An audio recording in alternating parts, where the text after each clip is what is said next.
তো স্টেশনে তো চলে এসেছিলাম। এবার এখান থেকে গাড়ি করে এখন সব কিছুই বুকিং করা ছিল আমার হাজব্যান্ডের। তো এই যে এখানে ছেলে আর সামনে এই যে হাজব্যান্ড বসে রয়েছে। তো এখান থেকে যাচ্ছি, কোথায় যাচ্ছি এখনও সেটা কিন্তু বলবো না, সেটা এখনও সারপ্রাইজ, ঠিক আছে?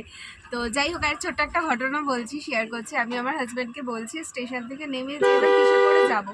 এবার আমার হাজব্যান্ড বলছে এই তো বাসে করে যাব, না হলে ওই যে শাটেল কারগুলো যেরকম থাকে ওগুলো করে যাব।